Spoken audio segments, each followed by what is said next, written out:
She was just the maid, until the day she noticed strange symptoms no one else saw, and saved the billionaire's daughter just in time. Amara's hands were still damp from scrubbing the kitchen counters when she heard it. Not a scream, not a cry. Something worse. Silence where there shouldn't be any. The kind of silence that makes your stomach drop. She froze, dish towel clutched between her fingers. The Sterling mansion was never quiet at 3 in the afternoon. Lila, the 7-year-old daughter of tech billionaire Charles Sterling, was always running through those marble hallways, always laughing, always bursting with energy that seemed too big for her tiny frame. But right now, nothing. Amara dropped the towel and moved fast, her worn sneakers squeaking against the polished floor. She rounded the corner toward the grand staircase, and her breath caught in her throat. Lila was crumpled at the bottom of the stairs like a discarded doll. Lila! Amara's voice cracked as she sprinted forward, dropping to her knees beside the child. The girl's skin was pale, too pale, with a grayish tint that sent ice shooting through Amara's veins. Her lips had a faint blue edge. This wasn't a fall. This was something else. Amara pressed 2 fingers against Lila's neck, searching for a pulse. There, faint, irregular, like a dying drumbeat. The child's chest barely moved. "Mr. Sterling." Amara screamed, her voice echoing through the cavernous entryway. "Mr. Sterling now." Footsteps thundered from somewhere above. Charles Sterling appeared at the top of the staircase, phone pressed to his ear, annoyance flashing across his face, until he saw his daughter. The phone slipped from his hand and shattered against the marble. He took the stairs 3 at a time, nearly tripping in his expensive Italian loafers. "What happened? What did you do?" His voice was raw, accusatory, desperate. "I didn't do anything. I found her like this." Amara kept her hand on Lila's pulse, counting the beats. "Too slow. Way too slow. Call 911. Right now." But Charles just stood there, frozen, staring at his daughter like he was watching his entire world collapse. His hands shook. His mouth opened, but no sound came out. Amara had seen this before, panic so complete it paralyzed you. She grabbed Charles by the shoulders and shook him hard. "Listen to me. Call 911 now." Something in her voice cut through his shock. He fumbled for his backup phone, nearly dropped it twice before managing to dial. While he stammered their address to the operator, Amara's mind raced. She'd worked in homes like this for 15 years, raised 3 kids of her own, volunteered at the community health clinic every Sunday. She knew what shock looked like, what dehydration looked like, what allergic reactions looked like. This was none of those things. Lila's breathing had changed shallow, ragged, with a strange whistling sound that made Amara's skin crawl. And there was something else. The girl's fingernails had a purple tinge, and when Amara gently lifted one of her eyelids, the pupil was dilated, unresponsive. Her stomach twisted. She'd seen these symptoms before, months ago, in a medical pamphlet at the clinic. But where? What was it? Think, Amara. Think. Charles was pacing, now, shouting into the phone. "I don't know what's wrong with her. Just send someone." The whistling in Lila's breathing grew louder. Her small body gave a sudden, violent tremor. And then Amara remembered. The pamphlet. The warning signs. The thing every parent should know, but most never do. Her blood ran cold. "How far away is the ambulance?" she demanded. 10 minutes, Charles choked out. Amara looked at the dying child in front of her, then at the massive front doors, then at the storm clouds gathering outside the floor-to-ceiling windows. 10 minutes might be 9 minutes too late. Amara didn't wait for permission. She scooped Lila into her arms. The girl weighed nothing, just bones and silk pajamas, and ran for the front door. Behind her, Charles was still frozen, still processing, still useless. "What are you doing?" he shouted. "Put her down. The ambulance is too far." Amara kicked the door open with her foot. "We're meeting them halfway." The first drops of rain hit her face as she burst onto the circular driveway. Dark clouds had swallowed the afternoon sun, turning everything gray and threatening. Thunder rumbled in the distance, low and angry. Lila's head lolled against Amara's shoulder. The whistling in her breathing had turned into something wet, gurgling. Every inhale sounded like it might be her last. "Stay with me, baby," Amara whispered, adjusting her grip as she ran down the long driveway. "Just stay with me." Her lungs burned. Her arms screamed. The mansion sat on 3 acres of manicured lawn, and the iron gates seemed a million miles away. Rain came harder now, soaking through her uniform, making the child in her arms slippery. "Don't drop her. Whatever you do, don't drop her." Charles caught up, his face twisted with terror and something else.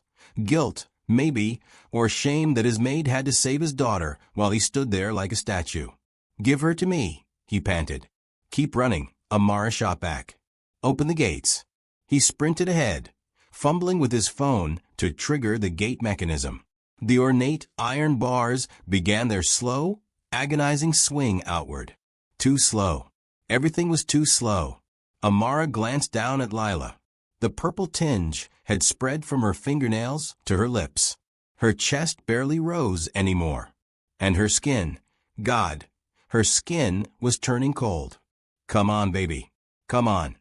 Amara's voice cracked. She'd held dying children before, back in her old neighborhood. Back when ambulances took 30 minutes instead of 10 and sometimes didn't come at all. She knew what death felt like when it started creeping in. This was it. Death was here. Thunder cracked overhead like the sky splitting open. Rain poured down in sheets now, blurring everything. Amara's sneakers slipped on the wet pavement, but she caught herself, clutching Lila tighter. Through the gates, down the hill, toward the main road where, please God, the ambulance would appear. And then she saw them, red and white lights cutting through the storm. The ambulance rounded the corner, siren wailing. "Here," Amara screamed, waving one arm while cradling Lila with the other. "We're here." The vehicle screeched to a halt. Doors flew open. 2 paramedics jumped out, already reaching for equipment. Amara stumbled forward, gasping.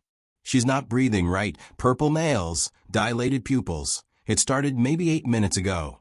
The older paramedic, a woman with steel gray hair, took Lila from her arms. Her partner, younger, moved with quick efficiency, pulling out oxygen, checking vitals. Then they both froze. Just for a second. Maybe 2. But Amara saw it. That split-second look they exchanged. The look that said this is bad. The female paramedic's jaw tightened. "How long has she been like this?" 10 minutes. Maybe less. Amara's voice shook. "What's wrong with her?" The paramedic didn't answer. She was already loading Lila onto the gurney, barking orders to her partner. "We need to move. Now."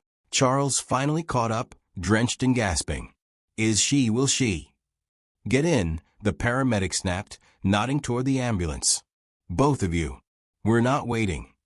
The doors slammed shut. The siren screamed back to life.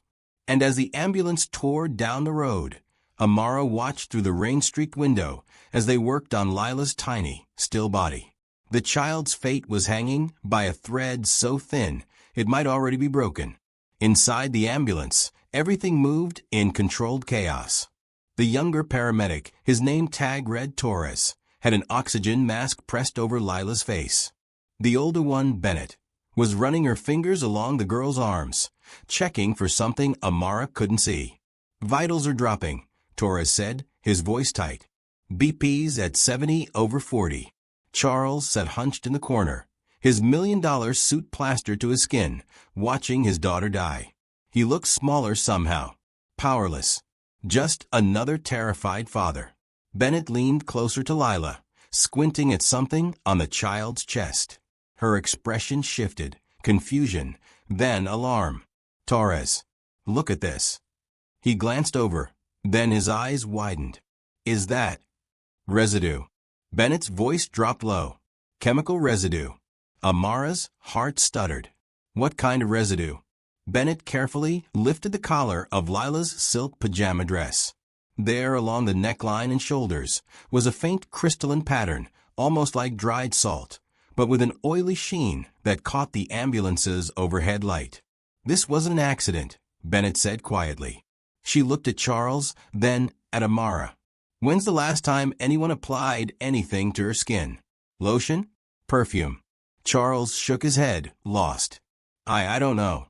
The nanny handles that stuff. Or Mrs. Geller, the housekeeper." But Amara remembered. This morning. The dress. Wait. Her voice came out hoarse. "That's her mother's dress.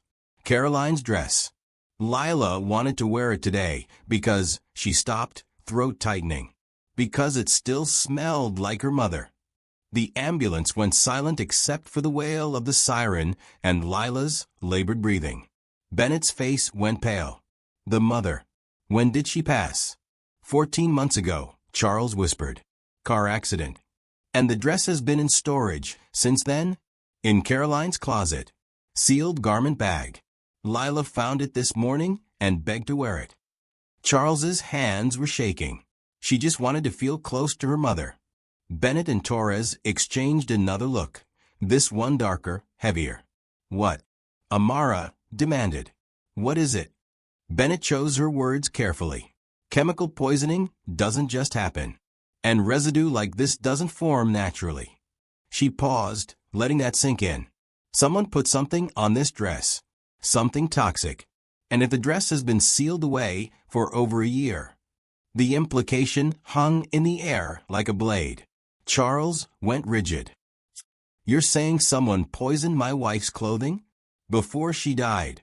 "I'm saying," Bennett replied, her voice hard, "that this child is presenting with symptoms consistent with organophosphate exposure.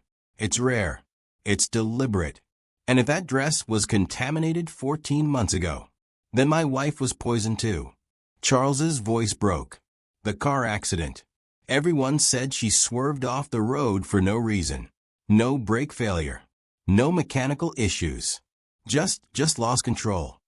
Amara felt the world tilt. She looked down at the dying girl, at the pretty silk dress that smelled like Caroline's perfume, at the invisible poison that had been waiting all this time for another victim. Whoever killed Caroline Whitmore had just tried to kill her daughter, and they'd almost succeeded. The ambulance screamed toward the hospital, carrying a child caught in a murder plot she never knew existed. Subscribe now, because the next chapter reveals who wanted them both dead, and the answer will shock you. 15 months earlier, Amara stood at the iron gates, staring up at the Whitmore estate like it might swallow her whole. 3 stories of gray stone and glass. Manicured hedges cut into perfect geometric shapes. A fountain in the circular driveway with marble angels that probably cost more than her entire apartment building. She'd cleaned houses for 15 years, but nothing like this. Her worn duffel bag felt heavier in her hand. Inside, 2 uniforms, her sister's photo, and a recommendation letter from the agency that had taken 3 months to get. Good jobs were hard to find when you had a gap in your resume. When you'd spent 2 years caring for a dying sister instead of working. The gate buzzed open without her touching anything. Cameras, probably. She walked up the long driveway, her second-hand shoes clicking against stone that was smoother than any floor she'd ever walked on. The front door opened before she could knock. A rail-thin woman in a black dress appeared, clipboard in hand, face set in permanent disapproval. "You're the new hire. Amara Clark." "Yes, ma'am." "Mrs. Geller, head of household staff." She looked Amara up and down like she was inspecting spoiled meat. "You're late." Amara glanced at her phone. She was 3 minutes early. But she'd learned long ago not to argue with women who held clipboards like weapons. "I apologize, Mrs. Geller." Inside. Quickly. The interior was colder than the autumn air outside. Everything white marble and dark wood, expensive paintings on walls that seemed to stretch forever. It smelled like furniture polish and something else, grief, maybe. The kind that settles into a house and never leaves. Mr. Whitmore is in his study, Mrs. Geller said as they walked through hallways that echoed with each step. You are not to disturb him unless absolutely necessary. He works from home most days. The child is currently with her tutor. The child has a name? Mrs. Geller stopped and turned, her expression sharp. That tone won't last long here, Miss Clark. Amara bit back her response. She needed this job, needed the money. Her sister's medical bills hadn't disappeared just because her sister had. They passed a portrait in the main hallway, a beautiful woman with kind eyes and a smile that seemed to light up the canvas. Blonde hair, elegant dress, holding the hand of a tiny girl with the same bright eyes. That's Mrs. Caroline Whitmore, Mrs. Geller said, her voice softening for the first time. And Lila, taken 6 months before the accident. Accident. The word felt hollow.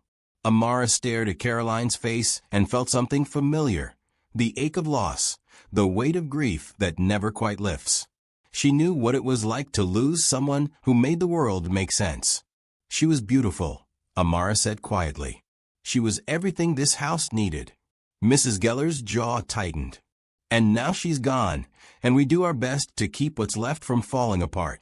Amara didn't meet Lila until the 3rd day. The girl was a ghost in her own house, moving through rooms silently, eating meals alone at a table built for 12, disappearing into her bedroom for hours. Mrs. Geller said she was adjusting. Charles barely came out of his study. The whole mansion felt like a tomb where people happened to still be breathing. On Tuesday afternoon, Amara was dusting the library when she felt eyes on her back. She turned slowly. There, half hidden behind a leather armchair, was Lila, 6 years old, drowning in an oversized sweater, clutching a stuffed rabbit that had seen better days. Hi there, Amara said softly, crouching down to the girl's level. You must be Lila. The child didn't respond, just stared with those huge hazel eyes, her mother's eyes. I'm Amara. I work here now. She smiled. That's a nice rabbit. Does it have a name? Silence. But Lila's grip on the rabbit tightened, and she took one small step forward. Progress. You know what? Amara sat cross-legged on the floor, setting down her dust cloth. I had a rabbit just like that when I was your age. Called him Mr. Hopscotch. Silly name, right? The tiniest flicker of interest crossed Lila's face. He went everywhere with me. School, store, doctor's appointments. My sister used to say he was more spoiled than I was. Amara's throat tightened at the memory. She was probably right. Lila took another step closer, then another, until she was standing right in front of Amara, studying her face like she was trying to solve a puzzle. Does your rabbit like stories? Amara asked. A small nod. Me too. Want to hear one? Another nod. This one more certain. And that's how it started. Over the next 3 weeks, Lila began appearing wherever Amara worked. Never speaking. Mrs. Geller said she'd stopped talking after her mother died, but always there, always listening.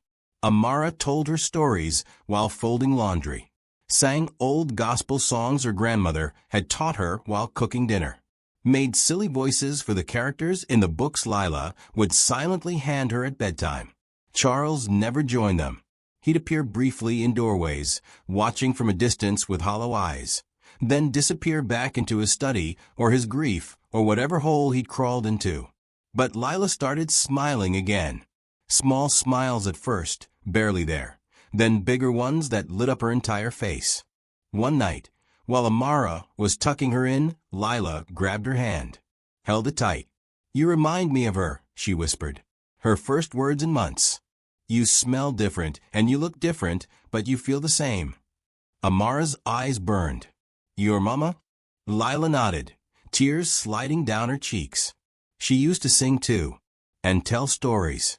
And she wasn't afraid of Daddy being sad all the time. Oh, sweetheart. Amara pulled her close, letting the child cry into her shoulder. I'm not going anywhere, okay? I promise. It was a promise she meant. If only she'd known how soon she'd have to keep it. If only she'd known that someone was already watching, already planning, already deciding that this growing bond was a threat that needed to be eliminated. The changes started small, so small that everyone else missed them. But Amara had raised 3 children. She knew when something was wrong. It was a Thursday morning, 5 weeks into her employment, when Lila came down to breakfast looking pale. Not sick pale. Something else. Like someone had drained a little bit of color from her skin overnight. "You feeling okay, baby?" Amara set down a plate of scrambled eggs. Lila nodded, but didn't eat. Just pushed the food around with her fork, her movements sluggish. Mrs. Geller breezed through, barely glancing at the child. "Stop playing with your food, Lila. You're not a toddler." "She doesn't look well," Amara said carefully. "Maybe she should rest today. She has piano lessons at 10 and French tutoring at 2. She's fine." Mrs. Geller's tone ended the conversation. But Lila wasn't fine. Over the next week, the signs multiplied. Fatigue that seemed to pull at her bones. Moments where her hands trembled for no reason. A cough that appeared suddenly and disappeared just as fast. Amara started keeping notes on her phone, tracking the symptoms like her sister's hospice nurse used to do. Pale skin 3 times this week. Trembling twice. Refused breakfast 4 days out of 7. She brought it up to Mrs. Geller again. "Something's not right. I really think we should take her to a doctor." Mr. Whitmore already has her on a schedule of checkups. The pediatrician saw her 2 weeks ago and said she's perfectly healthy. Mrs. Geller's eyes narrowed. "You've been here barely a month, Miss Clark. I've been managing this household for 12 years. I think I know when a child needs medical attention." The dismissal stung, but Amara couldn't shake the feeling. It reminded her too much of before, when her sister kept saying something was wrong, and every doctor waved it off as stress, as nothing, as her imagination. By the time someone finally listened, the cancer had spread too far to stop. She wouldn't let that happen again. That night, Amara knocked on Charles's study door. He looked up from his computer, surprised. She'd never interrupted him before. "I'm worried about Lila," she said, getting straight to it. "She's showing symptoms I don't like. Paleness, fatigue, tremors." The doctor said she's fine. His voice was flat, exhausted. "She's just adjusting. Grief does strange things to children." "With respect, Mr. Whitmore, I've seen grief. This isn't grief." Something flickered in his eyes, annoyance, maybe, or the faint stirring of concern. But his phone buzzed and he glanced at it, already distracted. "If it gets worse, we'll take her in. But right now, I need you to trust the professionals. They know better than." He trailed off, not finishing the sentence. Better than a maid. That's what he meant. Amara left without another word, frustration burning in her chest. Nobody was listening. Nobody was seeing what she saw. And somewhere deep in her gut, a voice whispered what she didn't want to believe, that these symptoms weren't random, weren't just grief or adjustment or bad luck. Someone was making Lila sick, and whoever it was knew exactly what they were doing. Would you have pushed harder or backed off? Drop your thoughts below and subscribe, because the truth about who's poisoning this child is darker than anyone expected. 2 days before the collapse, Dr. Benton's office smelled like leather and arrogance. Amara sat in the chair across from his massive oak desk, hands folded in her lap, trying to look calm even though her heart was hammering. She'd never done anything like this before, gone over her employer's head, demanded a meeting with the family physician. But nobody else was protecting Lila. So it had to be her. Dr. Benton finally looked up from his computer, his silver-rimmed glasses catching the light. He was maybe 60, with a kind of face that had probably never been told no in his entire career. "Miss Clark, is it?" His tone was polite but impatient. "I have another appointment in 10 minutes. What's this about?" "It's about Lila Whitmore." Amara pulled out her phone, showing him the notes she'd kept. For 3 weeks now, she's been showing concerning symptoms. Paleness, fatigue, hand tremors, loss of appetite. "I examined Lila 2 weeks ago," he interrupted. "Thoroughly. She's a healthy child dealing with the trauma of losing her mother. These symptoms you're describing are consistent with childhood anxiety and grief. I know what grief looks like, doctor. This isn't that. His eyes hardened just slightly. Are you a medical professional, Miss Clark? No, but then perhaps you should leave the diagnoses to those of us who are. He closed his laptop with a decisive click. I appreciate your concern. Truly. It's clear you care about the child. But anxiety in children often manifests physically. What Lila needs is stability, routine, and time to heal. Not unnecessary medical interventions that will only increase her stress. Amara's jaw tightened. And if it's not anxiety, if there's something actually wrong, then it will present more clearly, and we'll address it. He stood, signaling the meeting was over. In the meantime, I suggest you focus on your duties and allow me to focus on mine. She wanted to argue, wanted to slam her notes on his desk and make him see. But she was just the help. He was the doctor with the diplomas on the wall and the Rolex on his wrist. Her opinion didn't matter here. Amara stood slowly. If something happens to that little girl, nothing is going to happen. His smile was patronizing, dismissive. You're catastrophizing. It's a common response when we care too much. Try to relax, Ms. Clark. She left his office with her hands shaking and her gut screaming that she was right. Back at the mansion, Lila was in her room, lying on her bed, staring at the ceiling with that same pale, exhausted look. Her small chest rose and fell too quickly. Her fingers twitched against the bedspread. Amara sat beside her, brushing hair from her forehead. How you feeling, sweetheart? Tired, Lila whispered. Always tired. I know, baby. I know. But knowing wasn't enough. Not when the people with power refused to listen. Comment I would have listened if you'd act when ignored. Because what happens next proves why speaking up matters, even when nobody wants to hear it. Amara couldn't sleep that night. She kept thinking about the symptoms, about Dr. Benton's dismissal, about the gnawing certainty that something was actively harming Lila. But what? The girl ate the same meals as everyone else. Drank filtered water. Took vitamins approved by her pediatrician. At 2 a.m, Amara gave up on sleep and wandered the mansion's halls. She did her best thinking while moving, and right now her mind was racing. She ended up in Caroline's old bedroom, the one Charles kept locked but Mrs. Geller had given her access to for deep cleaning. It hadn't been touched since the funeral. Everything preserved like a museum to a ghost. Amara flipped on the light. The room was enormous, dominated by a 4-poster bed and walls painted soft ivory. Caroline's vanity sat near the window, still covered with bottles and compacts and jewelry boxes. Something pulled Amara toward it. She sat on the velvet stool, studying the collection. Expensive perfumes in crystal bottles. French cosmetics with names she couldn't pronounce. Everything arranged just so, like Caroline might walk in any moment and get ready for the day. Then Amara saw it. The perfume bottle Lila had been wearing lately. The one she'd spray on her wrists and neck, saying it made her feel close to her mother. It was beautiful, an antique-looking bottle with gold filigree, half empty. Amara picked it up carefully. The label read Jardin Nocturne in elegant script. She unscrewed the cap and inhaled. Roses, jasmine, something darker underneath. And then there, a chemical edge that didn't belong. Faint, almost hidden, but definitely there. Her heart started pounding. She looked around the vanity and spotted a small stack of cotton rounds.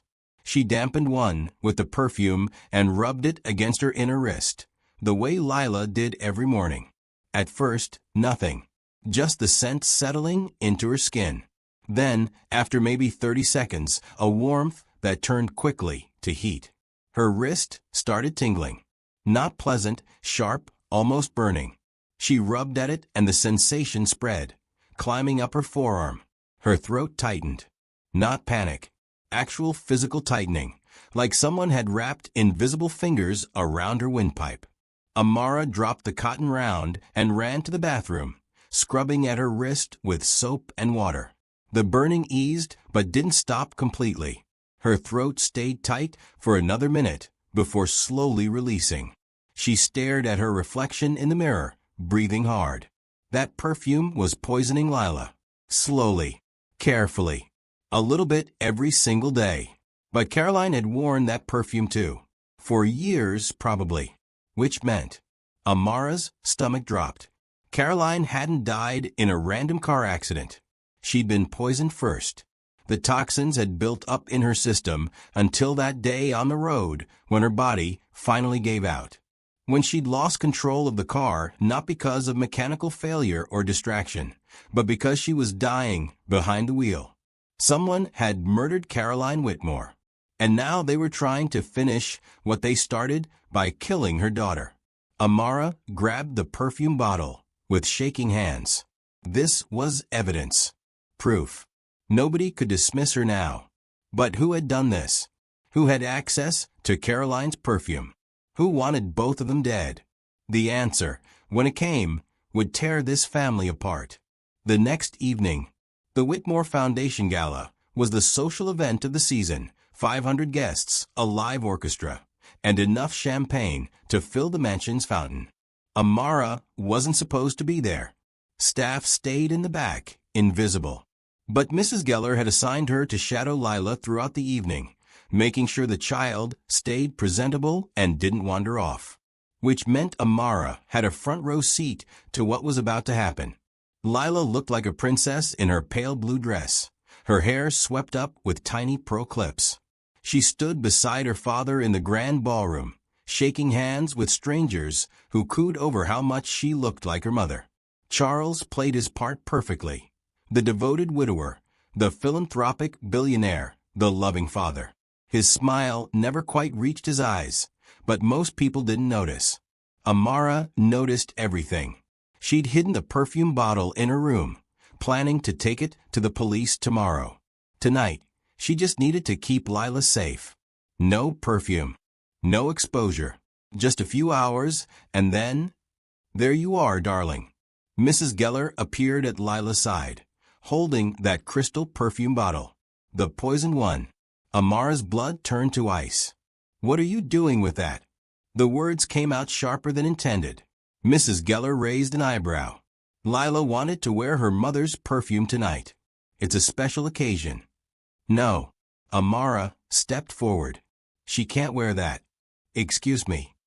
Mrs. Geller's voice dropped to a dangerous whisper. Who do you think you are? Charles turned, confused. Several nearby guests were starting to stare. That perfume is contaminated, Amara said quietly, desperately. It's making her sick. It's what killed Mrs. Caroline. The words hung in the air like a bomb. Mrs. Geller's face went scarlet. Have you lost your mind? How dare you make such accusations at an event like this? I'm trying to save her life. But Mrs. Geller had already sprayed the perfume on Lila's wrists and neck. 2 pumps. The same amount Lila used every morning. Amara watched in horror as the toxic mist settled on the child's skin. This is absurd, Mrs. Geller hissed.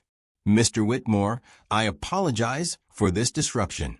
Ms. Clark has clearly become emotionally unstable. Just wait, Amara interrupted, her voice shaking. Watch what happens. Please. Charles looked between them, anger and confusion warring on his face. But something in Amara's expression must have reached him, because he didn't send her away. He just stood there, watching his daughter. The ballroom buzzed with conversation and music. Cameras flashed. A string quartet played something classical and beautiful. And Lila started to change. At first, just a slight paleness creeping across her cheeks. Then her hand went to her throat, a small, unconscious gesture. Her breathing quickened. Lila. Charles crouched down. What's wrong, sweetheart? I feel. Her voice was thin, reedy. Dizzy. Daddy, I feel weird. The color drained from her face completely. Her pupils dilated. She swayed on her feet, and Charles caught her just as her knees buckled. "Someone call 911, he shouted. The music stopped. Guests crowded closer. Mrs. Geller stood frozen, the perfume bottle still clutched in her hand. And Amara knew, with absolute terrible certainty, that they were about to watch this child collapse in front of 500 people. Unless she could stop it right now. Subscribe before the next twist, because what Amara does next will either save Lila's life or destroy her own. Lila hit the floor before anyone could catch her. The sound of her small body crumpling against marble echoed through the suddenly silent ballroom. Women gasped. Men pulled out phones. The orchestra conductor dropped his baton. Lila. Charles was on his knees, cradling his daughter, his tuxedo jacket spreading around them like a black pool. Baby, wake up. Wake up. Her eyes had rolled back. Her lips were turning blue. Amara shoved through the crowd, her mind racing through everything she'd learned at the community health clinic. Poisoning protocol. First response. Get the toxin off her skin. Move. She dropped beside them, already unbuttoning Lila's dress at the collar. We need to get this perfume off her. Now. What are you talking about? Charles's voice cracked, desperate. The perfume is poisoned.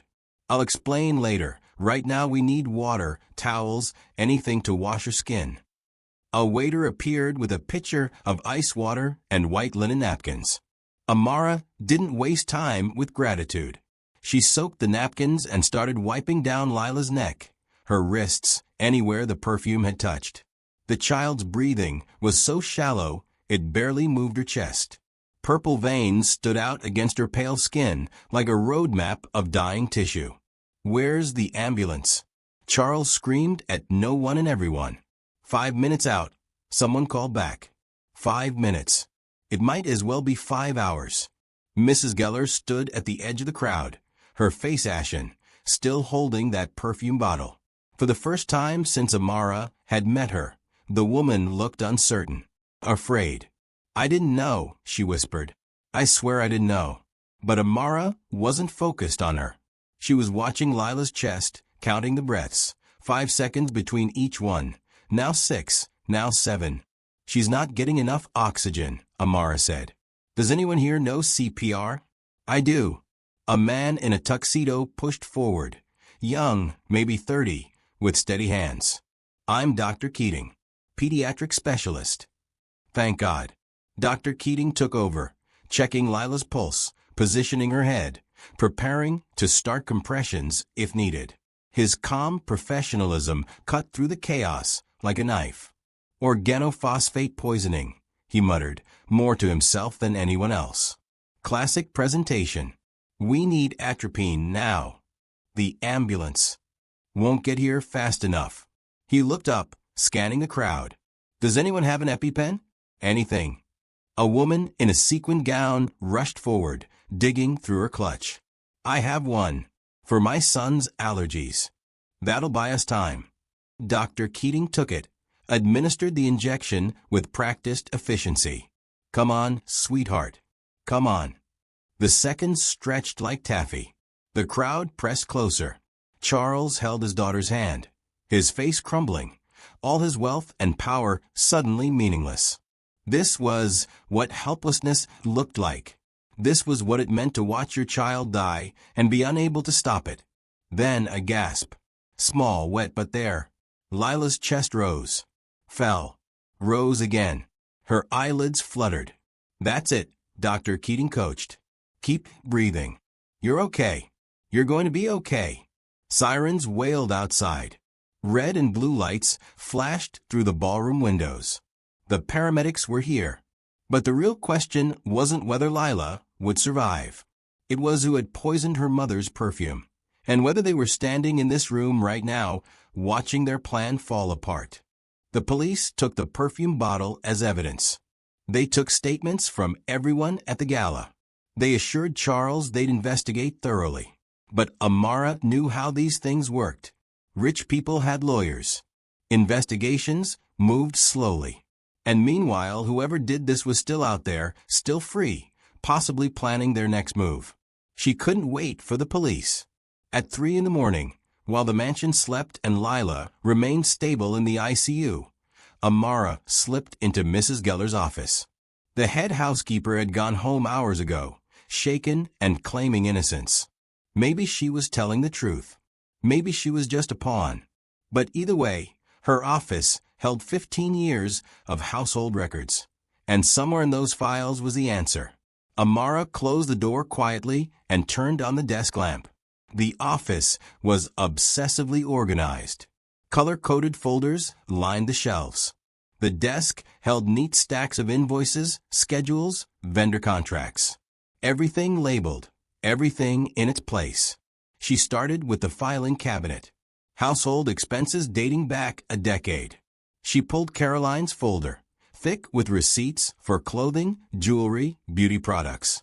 There, an invoice from 18 months ago. Jardin Nocturne, custom blend restoration and enhancement. Maison Beaumont, Paris. Caroline had sent her signature perfume to be restored. The original formula had been discontinued, so she paid a premium to have it recreated. The invoice showed it was shipped back 4 months before her death. 4 months of wearing poisoned perfume before that fatal car crash. Amara's hands shook as she photographed the invoice with her phone. She kept digging. Found emails printed and filed. Mrs. Geller was old school that way. Most were mundane. Scheduling, grocery orders, maintenance requests. Then she found one that made her blood run cold. From email protected to email protected. Subject: perfume delivery. The package arrived as discussed. I've placed it with Mrs. Whitmore's belongings as instructed. She'll never know the difference. Payment should be transferred by end of week. Dated 2 weeks before Caroline's death. Amara stared at the screen, her heart hammering. Mrs. Geller had been involved. She'd switched out Caroline's restored perfume with a poison version. But who was R. Sterling? And why would Mrs. Geller help them?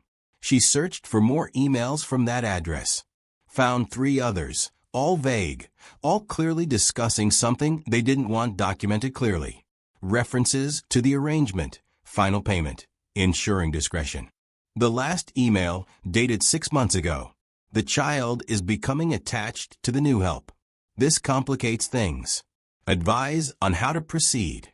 The response: let it play out. If necessary, we'll handle it the same way we handled the mother. Amara's stomach turned. They'd been planning to kill Lila all along. And they'd been watching Amara, deciding whether she was a threat. She heard footsteps in the hallway outside. Her breath caught. She quickly closed the email folder, switched off the lamp, and dubbed behind the door just as it swung open. Mrs. Geller stood in the doorway, silhouetted by hallway light, her expression unreadable. I know you're in here, she said quietly. And I know what you found. Would you ignore warning signs like they did? Or would you dig deeper, even if it put you in danger? Because what Amara discovers next connects everything. Amara stayed frozen behind the door, her pulse thundering in her ears. Mrs. Geller stepped inside and closed the door behind her. In the darkness, Amara could barely make out her silhouette, but she could hear the exhaustion in the older woman's voice. You can come out. I'm not going to hurt you. Slowly, Amara emerged. Her hand was already on her phone, finger hovering over 911. Mrs. Geller sank into her desk chair, like all the strings holding her up had been cut. You found the emails. You helped kill Caroline. Amara's voice was steady despite the fear coursing through her. You switched her perfume. You've been poisoning Lila too. No. Mrs. Geller's voice cracked. I switched the perfume. Yes. But I was told it was just fragrance. A better formula. I didn't know it was poisoned until tonight when that child collapsed. You expect me to believe that? I don't care what you believe. She looked up, and in the dim light from the window, Amara could see tears on her face. I've been blackmailed for 2 years. My son, he got involved with the wrong people. Gambling debts. They threatened to kill him unless I helped with small tasks around the mansion. I thought I was just spying. passing along information about the family schedule. Then they asked me to switch out Mrs. Caroline's perfume, and her voice broke. I should have refused. Should have gone to the police. But they had my son. Amara wanted to feel sympathy, wanted to understand. But Caroline was dead. Lila had almost died twice. Who is our Sterling? She demanded. Mrs. Geller's face went pale. How do you know that name? The emails. Who are they? A long silence. Then, Richard Sterling, Charles's cousin. The words landed like a physical blow. His cousin? Family. Richard was supposed to inherit the Whitmore fortune, Mrs. Geller said quietly, until Charles's father changed his will at the last minute, leaving everything to Charles instead. Richard has been bitter about it for 20 years. When Charles married Caroline and had Lila, it meant Richard would never see a penny of the family money. Not unless Charles and Lila both died. Amara finished the thought, nausea rising in her throat. Then the inheritance would pass to the next living relative, Richard. Mrs. Geller nodded. He orchestrated everything. Found the chemist who could create an undetectable poison. Contacted me when he discovered my son's debts. Planned it all so carefully that Caroline's death looked like an accident. And now he's trying to finish the job with Lila. But he didn't count on you. Mrs. Geller met her eyes. You noticed what everyone else missed. You saved that child's life twice. He won't stop now. Not when he's this close. Amara's mind raced. Where is he? Where's Richard? I don't know. He's been careful to stay distant, untraceable. But tonight, after the gala, he sent me one more message. She pulled out her phone, with shaking hands, showed Amara the screen. The maid is a problem. Eliminate her before she talks. The message had come through 20 minutes ago, which meant Richard already knew Amara had found the evidence, and he was coming for her. Amara didn't go to the police. Not yet. Richard Sterling had money, connections, and 15 years of careful planning.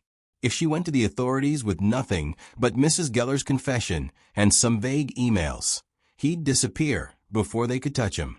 She needed solid proof, something undeniable, and she needed to keep Lila safe while she got it. The hospital had security, but hospital security wasn't designed to stop a determined killer with resources.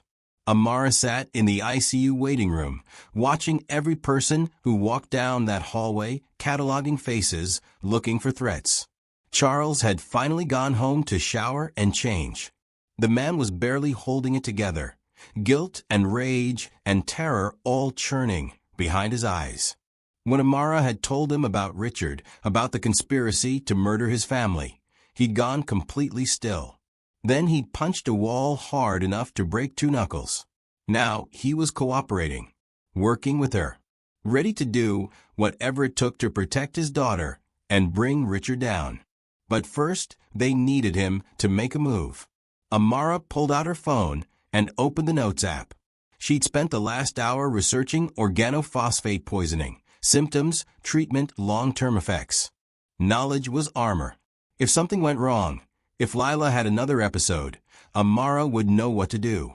She'd also memorized the hospital's emergency protocols. Location of every exit. Fastest routes to the ER. Which staff members were on duty and when shifts changed. Her sister's death had taught her one brutal lesson.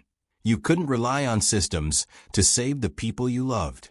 You had to be ready to save them yourself. A nurse emerged from Lila's room. She's asking for you. Amara's heart clenched. She stood quickly, smoothing down her clothes. She was still wearing the uniform from the gala, now wrinkled and stained. Inside the room, Lila looked impossibly small in the hospital bed. Tubes and wires connected her to machines that beeped steadily. Her face was still pale, but her eyes were open, alert. Hey, sweetheart. Amara took her hand gently. How you feeling? Sleepy. Lila's voice was hoarse from the breathing tube they'd removed an hour ago. Did I get really sick? You did. But you're going to be fine now. Because of you. Lila squeezed her fingers weakly.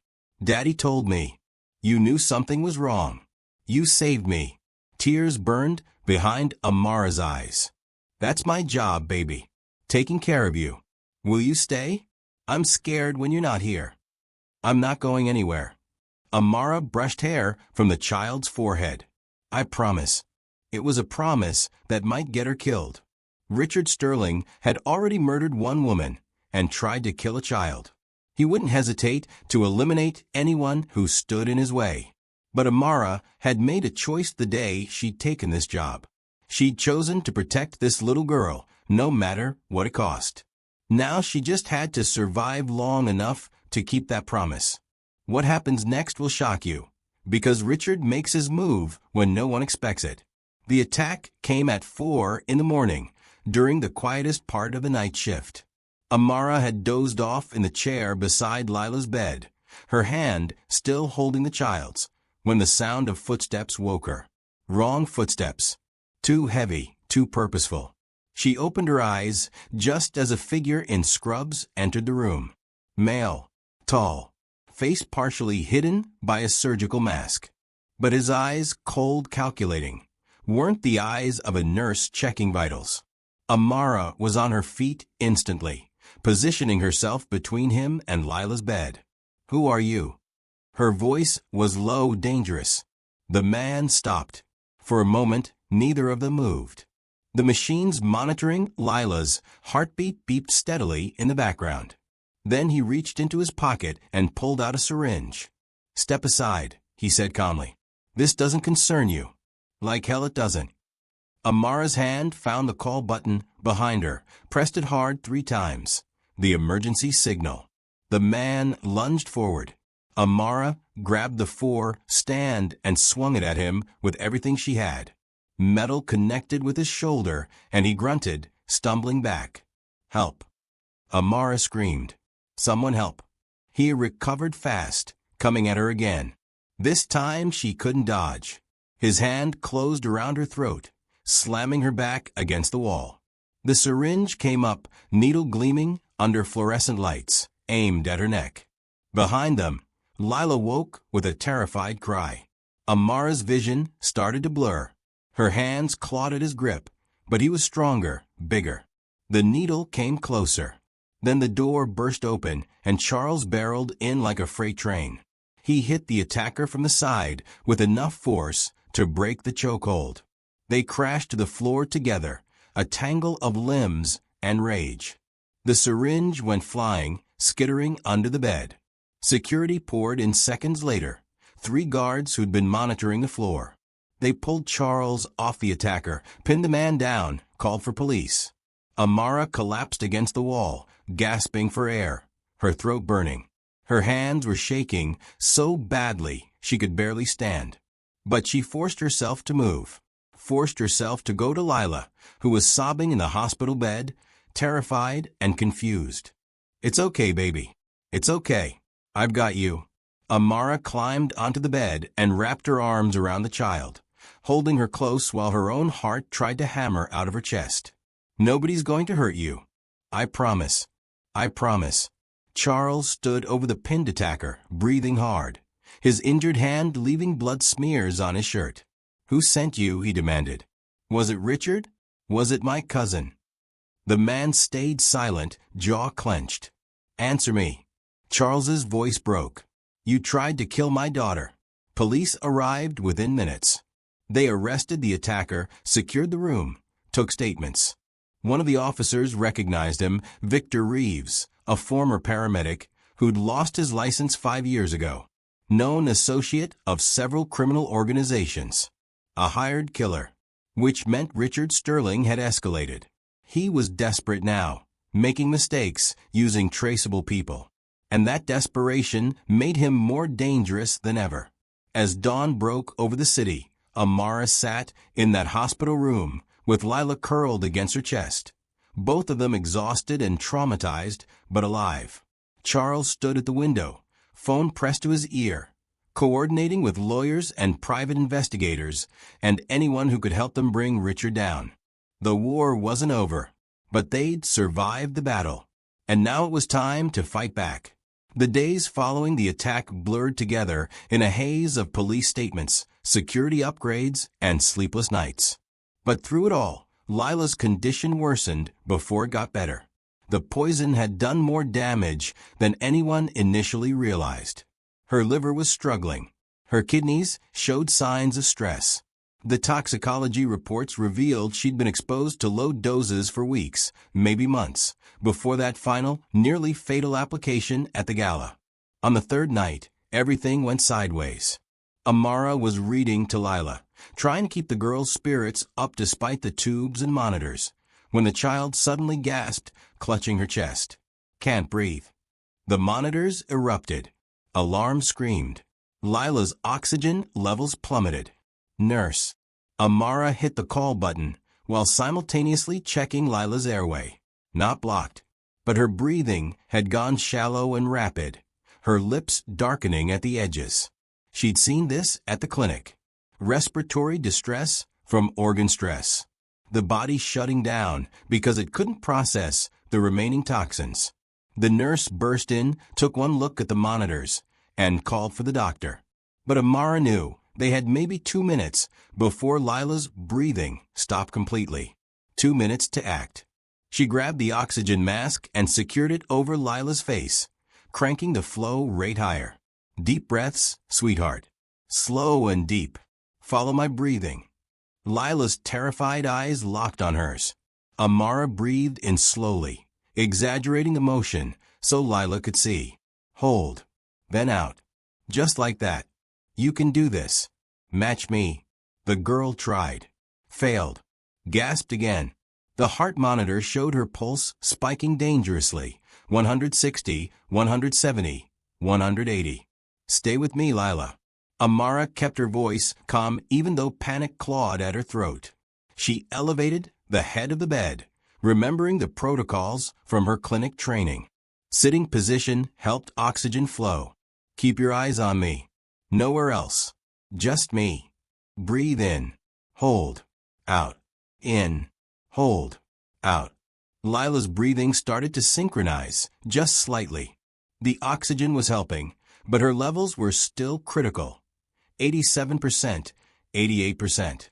The doctor finally arrived, immediately assessing the situation. "Respiratory crisis. We need to intubate." "Wait." Amara didn't take her eyes off Lila. "Give her 30 more seconds. She's stabilizing." 89%, 90%. The doctor hesitated, but held back, watching the monitors. The nurse stood ready with intubation equipment.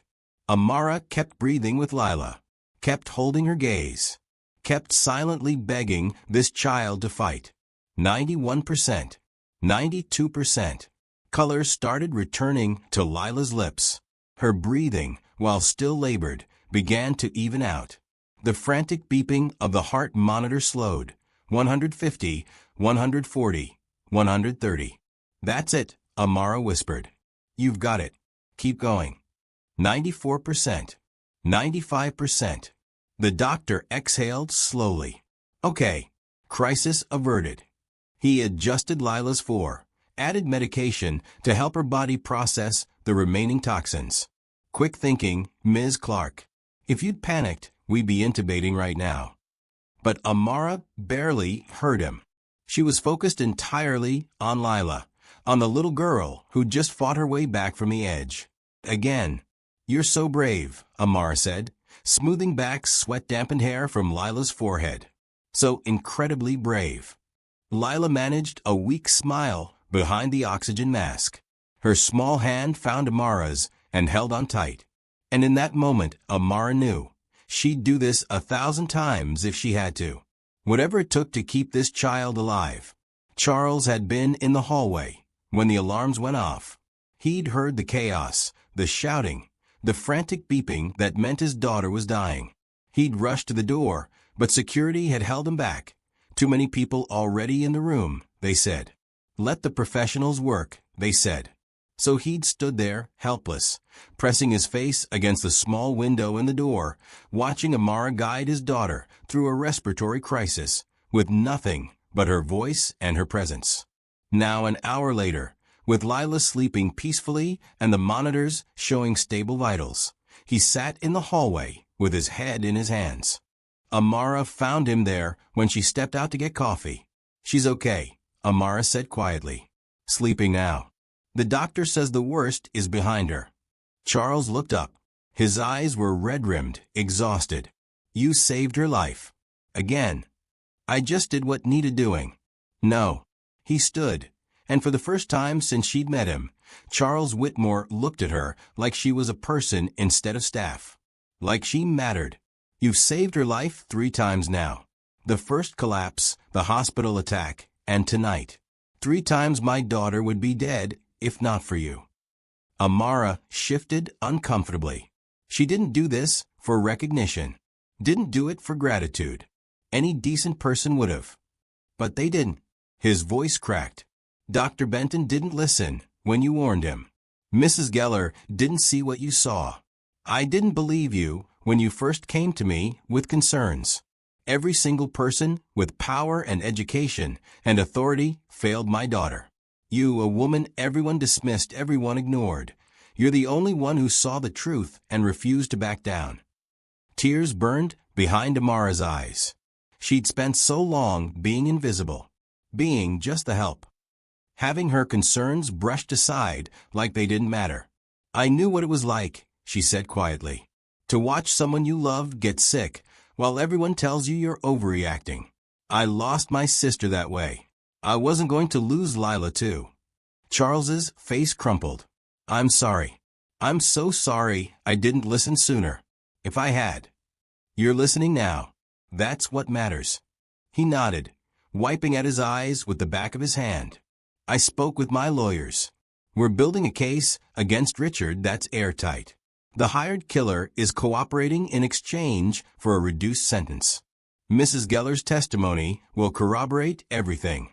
And the forensic analysis of the perfume bottle proves premeditated murder." "Good." Amara's jaw tightened. He needs to pay for what he did to Caroline. What he tried to do to Lila. He will. I promise you that. Charles hesitated, then added, "And I want to do something for you. A reward or compensation or—" "I don't want money." "Then what?" "Name it. Anything." Amara thought about it. About what she really wanted. What would actually matter. "A college fund," she said finally. "For Lila. And when she's older, I want you to tell her that her life matters because someone who looked like me, who came from where I came from, refused to be silent. I want her to grow up knowing that every voice deserves to be heard, regardless of who's speaking." Charles's eyes filled with fresh tears. "Done. I'll set it up tomorrow." They stood there in the fluorescent hallway, 2 people from completely different worlds, united by love for the same little girl. "She calls you her guardian angel," Charles said softly. "Did you know that?" Amara smiled despite the exhaustion weighing on her. "I'm no angel, just someone who cares." That's exactly what makes you one. Hit subscribe if you believe every voice deserves to be heard, because what happens next proves why speaking up, even when no one's listening, can change everything. 2 weeks after Lila was finally released from a hospital, a package arrived at the mansion. It was addressed to Amara, which was strange enough. She never got mail here. But what made her hands shake as she opened it was the return address label. From the estate of Caroline Whitmore. Inside was a cream-colored envelope, sealed with wax, and a handwritten letter on expensive stationery. Amara sat in the kitchen, the same kitchen where this nightmare had started, and read words from a dead woman. "Dear Amara, if you're reading this, then I'm gone, and my fears were justified. I'm writing this 3 days before I die, though I don't know yet that I'm dying. I only know that something is wrong. I've been feeling ill for months, headaches, fatigue, tremors I can't explain. The doctors find nothing. Charles thinks I'm stressed. But I know my own body, and something inside me is failing. I've arranged for this letter to be delivered to whoever is caring for Lila after my death. My lawyer has instructions to wait 6 months before sending it, to ensure the right person has emerged. Someone who truly loves my daughter. Someone who sees her as more than just another responsibility. I suspect that person is you. I don't know what's killing me. I don't know if it's illness or something more sinister. But I know my daughter will need someone strong. Someone who won't back down when powerful men try to silence them. Someone who will fight for her the way I can't anymore. Please protect her. Watch for the signs I missed. Don't let my death be meaningless. In my safe, combination 1847, you'll find documents I've gathered. Financial irregularities in the family trust. Strange emails from Richard. Threats I received anonymously. I didn't know what they meant at the time, but if something has happened to Lila, they might help you understand who and why. Thank you for loving my daughter. Thank you for being the person I needed you to be. With gratitude and hope, Caroline. Amara read the letter 3 times, tears streaming down her face. Caroline had known. On some level, she'd known someone wanted her dead. And in her final days, instead of protecting herself, she'd been preparing to protect her daughter from beyond the grave. She'd been setting up safeguards, creating paper trails, ensuring that whoever came after her would eventually face justice. Amara found Charles in his study and showed him the letter. He read it in silence, his hands trembling. When he finished, he just sat there, staring at his wife's handwriting. She knew, he whispered. She was trying to tell me, and I didn't listen. You couldn't have known. I should have. His voice broke. I was so wrapped up in work, in deals and acquisitions, and building the business. I stopped seeing her, really seeing her. And by the time I realized something was wrong, she was gone. He looked up at Amara, his face ravaged by grief and guilt. But she saw you, even from the grave. She knew exactly who would save our daughter. Caroline's letter had been a gift, a final act of love, a mother's last attempt to protect her child. And it had worked. Richard Sterling was arrested 3 weeks later at his vacation home in the Hamptons. The evidence was overwhelming. The forensic analysis of the perfume bottle, Victor Reeves's testimony about being hired to kill Lila, Mrs. Geller's confession, and the emails proving conspiracy. Caroline's documents from the safe, showing Richard's history of threatening her. And finally the clincher, financial records showing Richard had paid the Parisian chemist who'd created the poison. He'd been sloppy in his desperation, left a trail that prosecutors could follow straight to his door. The trial lasted 6 weeks. Amara testified, describing everything she'd observed, everything she discovered. The jury deliberated for 4 hours before returning a verdict. Guilty on all counts. First-degree murder of Caroline Whitmore. Attempted murder of Lila Whitmore. Conspiracy. Witness tampering. Richard Sterling would spend the rest of his life in prison. The day the verdict came down, Amara was at the mansion with Lila, who was finally healthy again. Her color had returned. Her energy was back. She was learning to trust the world again, slowly rebuilding what trauma had broken. Charles came home that evening with the news. "It's over," he said simply. "He's going away forever."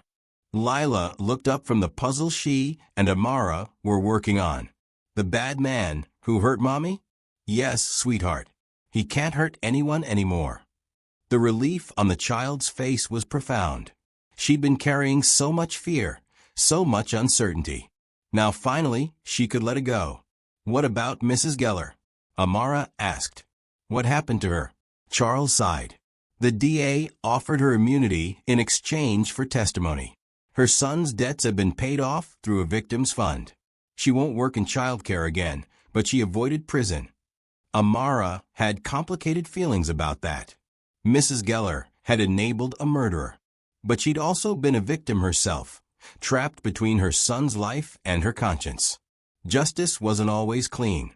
Sometimes it was messy and imperfect, and left everyone feeling unsatisfied. But it was better than nothing. "She came to see me," Charles continued, "before she left town. Wanted to apologize. To both of you." "I don't need her apology," Amara said quietly. That's what I told her.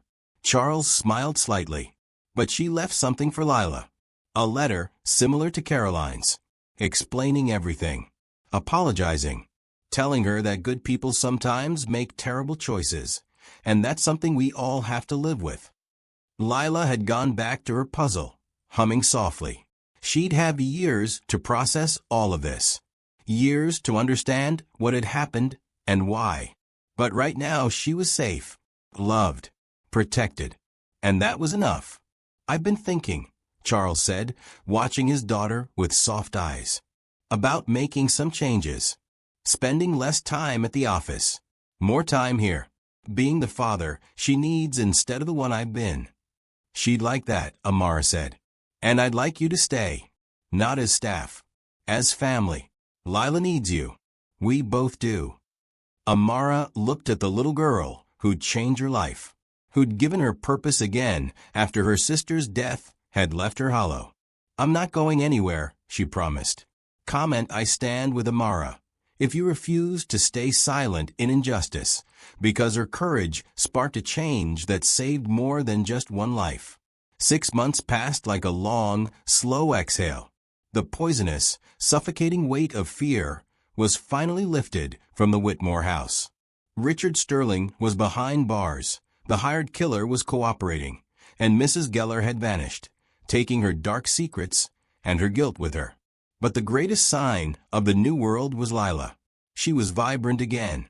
Her color was back, her energy limitless. She wasn't just healthy, she was stronger than before, having fought her way back from the edge of death 3 separate times.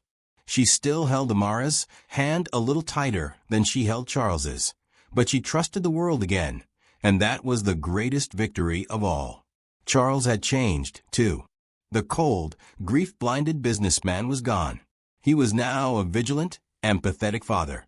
He'd followed through on his promise to Amara, but he hadn't stopped there.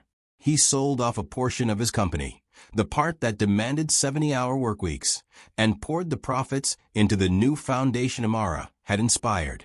It was called the Lighthouse, dedicated to funding community health clinics and training medical staff to listen to patients and caregivers who felt ignored.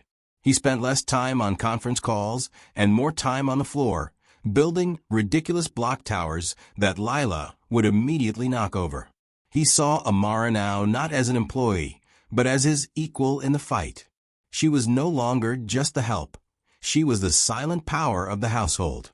She had a new, high-salaried position with an official title, Lila's guardian and personal administrator. But in reality, she was family. She managed Lila's trust fund, oversaw the new foundation, and most importantly, she provided the moral compass that Charles hadn't even known he lacked. She remained quietly heroic. She didn't seek the spotlight or the praise that reporters tried to throw her way. Her reward was sitting on the floor with Lila, reading stories, knowing that her simple refusal to stay silent had saved not only a life, but an entire lineage. She had taken the worst tragedy of her own life, losing her sister, and used the painful wisdom gained from that experience to protect the only person she had left to protect. The truth was, this wasn't just a story about a greedy cousin and a poisoned perfume. It was about what happens when money and power meet courage and a clean conscience.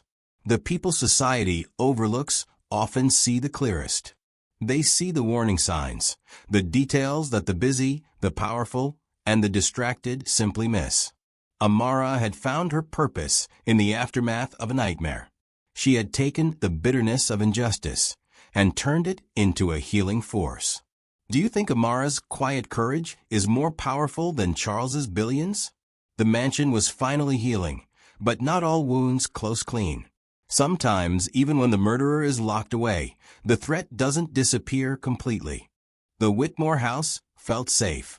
But safety, Amara knew from bitter experience, was often just an illusion wrapped in complacency.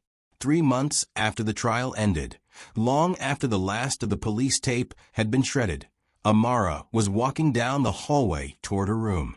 She paused. Just under the heavy oak door, a piece of folded white paper lay on the floor. It hadn't been there a moment ago. Her heart began to pound a familiar rhythm of alarm. She closed the door, knelt down, and picked up the note.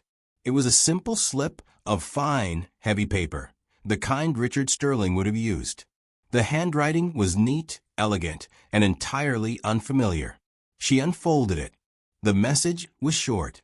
The world underestimates those who serve quietly, but sometimes they are the only heroes. Amara stared at the words, her mind racing. Who had put it there? A grateful member of the old staff? A warning from someone still involved? Richard was in prison, but he had connections. Victor Reeves, the hired killer, had also worked with criminal organizations. Was the network of betrayal larger than they knew? Questions lingered in the sterile, post-trial calm. The toxicologist had confirmed the poison could be easily replicated. Were there other batches of a lethal perfume still out there? Had Richard entrusted his formula to anyone else, just in case he failed? They had justice, but they didn't have total closure. The reality was unsettling. Amara's quiet heroism had been witnessed by more people than she realized. It might have been a hidden friend, but it might just as easily have been a hidden enemy, monitoring her new life, reminding her that the war on the powerful wasn't truly over. She thought about her sister, whose death had been dismissed. She thought about Lila, who was almost killed because no one looked past the wealth and listened to the warnings. It took a woman who cleaned floors to see the dark truth hidden in plain sight. This entire story was possible because Amara refused to be silent. How many other quiet heroes are out there, their voices lost because no one will listen? If you stand for justice, if you believe that every voice deserves to be heard, and if you refuse to let stories of courage fade into silence, you know what you have to do. Only those with hearts closed to empathy will leave without subscribing. Amara didn't back down from the killer, and you shouldn't back down from the truth. Subscribe now and let Amara's fight continue.